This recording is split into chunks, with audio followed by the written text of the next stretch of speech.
Posted by you/Swiggitywig. I, 30F, and my father, 64M, have historically had a rocky relationship. My parents divorced when I was 5, and he married the woman he cheated on my mother with. I was an only child, while she had 4 kids from a previous marriage. During my childhood, most of the time allocated to my father in the divorce was actually spent with my paternal grandparents. Every 2 weeks and 42 days in the summer, I would visit them in a different state. I cherished my time with them, and they always stood up for me. There was tension early on in my dad's new marriage when my stepmom demanded that my grandparents go back to the store one Christmas and buy an equal number of gifts for all her children, even taking some from me to give to her youngest. Many times, I would sit on my mom's sofa waiting for my dad to pick me up, only to find out later that he was on family vacations with his new family. I could spend all day telling Cinderella stories, but I need to stay focused. My grandparents picked up the slack. We spent summers learning how to make baskets, gardening, camping, and doing various activities. Their home became a second home to me. When I was 13, I went to live with my dad after some methodical brainwashing, and from then on, I rarely saw my grandparents. My grandmother would call, but my dad and stepmom would ignore it. It broke my heart to see her name on the caller ID, knowing they were just on the other line but refusing to let me answer. They wouldn't allow me to speak to her unless I sat at a table with them while on the call, making it an uncomfortable and controlled situation. Fast forward to the summer of my freshman year, we visited my dad's side of the family. On the last night, my aunt and uncle, who lived next door, asked if I could stay the night with my cousins. My stepmother wanted her youngest daughter to be included, but they declined because my stepsister had a reputation for stealing. A fight broke out in the front yard, escalating into physical altercations. My stepmother shoved my 74-year-old grandfather to the ground. He had a hip replacement in the 90s and already walked with difficulty. I was utterly terrified and distraught. As the chaos unfolded, I packed my belongings because they said we were leaving. That night, I vowed it would be the last straw, and I would never forgive them. We missed my grandparents' 50th wedding anniversary because my stepmom was still upset about what his family did to her that night. The next spring, my grandfather had a stroke, and he was never the same. The man who helped raise me in the face of my dad's shortcomings no longer remembered my name. He passed away in 2014. When I turned 18, I left home to go to college, where I met my husband. He has been my rock, especially when my dad throws fits for not getting his way, as he has in recent years.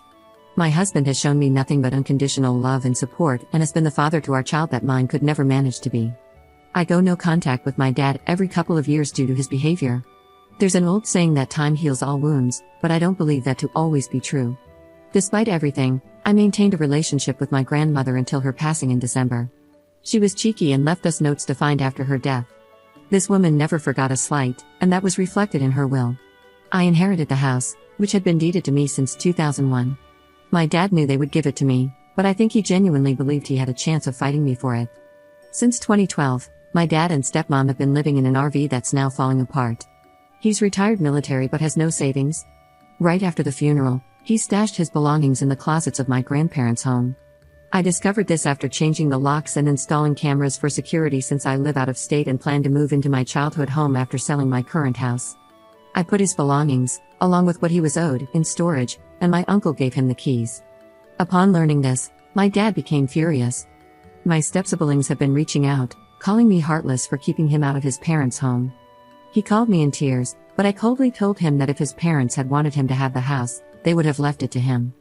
I also pointed out that he should have treated his parents better when they were alive.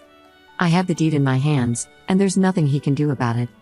The estate is almost settled, and the land he does get will also have my name on the deed. I would much rather share my childhood home with my daughter, filled with all the whimsical memories it holds, even if it means my dad ends up homeless. Up in the comments.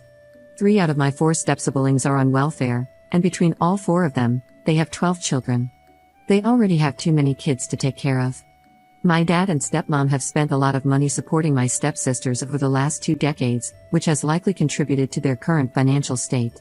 Update 11 months later. I promised an update, and it's taken me some time to sit down and gather my thoughts, to really take in the reality of my situation. It's taken me 31 years to finally see beyond the rose-tinted glasses I had on when it came to my relationship with my father. Quick recap to catch you up on the events that have transpired since I last posted. I inherited my grandparents' home. My father and stepmother wanted to move in, and I said no. My dad then decided to leave my stepmother and reconcile with me, but he wanted to temporarily move in with us. We also said no. He insisted on helping us move, but we ultimately refused. We are essentially estranged, and he has never truly been a parent to me.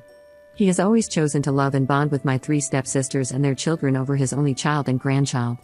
I had previously entertained the idea of reconciliation, but I was strongly dissuaded by both my extended family and Reddit. A week before the move, my dad did come to Kentucky and left my stepmom, he had said he would. However, the way he did it was cowardly. While she was doing laundry on their last day in Texas at their RV, he got into her vehicle and left, driving back to Georgia and leaving her without transportation. Her children are furious. Once he got to their RV in Georgia, he parked the car, packed up his truck and trailer, and headed to Kentucky. He spent a week here on his property, which is next to my inherited home. He was essentially camping in a small trailer he uses to haul things for flea markets. He asked if he could use my water hose to shower, and I agreed, thinking, what could it hurt, since I had cameras outside? Well, here's where I was wrong. I got a call from him saying, water is pouring from under the house. I told him to shut the water off immediately. The house has been having leaks since I took possession, as it has 60-year-old plumbing that will be replaced once I sell my home. I had my uncle come by to confirm the issue, and then I scheduled a plumber to assess what needed to be done. This all happened just 5 days before we were set to arrive with a moving truck from Florida to Kentucky. It turned out that a pipe had split under the sink and the water heater had busted during the winter. During this time, a storm came through, and the power went out. My dad found a key I had left in a flower pot for the plumber and entered my home.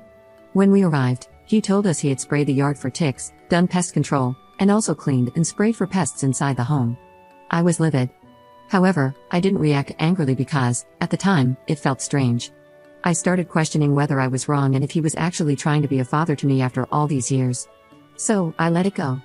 That illusion has since faded. Since we moved here in mid-June, I've discovered that my dad has been stealing from us. Of course, he's denied everything. He removed tape from an old chimney hole, likely looking for money, and stole green dishware, which he put on consignment both in town and at another local place 40 minutes away. Whenever we have a subcontractor out to give bids for the remodel, he shows up uninvited and tries to take over the situation. Recently, he spoke to me like I was stupid in front of my husband. That didn't go over well. My husband, who is typically very docile, had finally had enough and spoke up. He told my dad to mind his own business and to be respectful to his wife. My dad didn't take kindly to that. He's now staying with one of his cousins in an RV and is still moving forward with his plans to put a tiny home on the land nestled between my uncle's place and mine. My extended family tends to avoid him like the plague, despite his repeated efforts to be included. He even showed up at their home on the 4th of July with a lawn chair to watch fireworks, uninvited, and they didn't ask him to leave. In July, we noticed that my dad had tampered with the propane heater. The pilot light was off, and the dial had been moved to 1, which is on the opposite side of the dial from the pilot setting. Whether it was incompetence or intentional, it felt like he was toying with our lives, my daughter's life included. Naturally, he denied any involvement. It feels like we're all living in fear of his retaliation. My husband, however, has no such fears and keeps threatening to go to the consignment store where my stolen glassware is being sold and make a scene. Honestly, I'm at the point where I'm just going to let my husband handle him. I'm no longer emotionally exhausted, just annoyed. My dad still shows up randomly with food, which I immediately throw away. The last time, he left a note on it for my daughter. I wish I had a happier update, but this is the reality. We close on the sale of our home next week and will start remodeling soon. I've informed the contractors about the situation and made it clear that my dad is not allowed on the property. I feel bad for dragging them into this, but I'm also worried he might vandalize the house my grandparents left me while we're in our rental. If I end up as a news story, know it's not a mystery, and you'll know exactly who is responsible.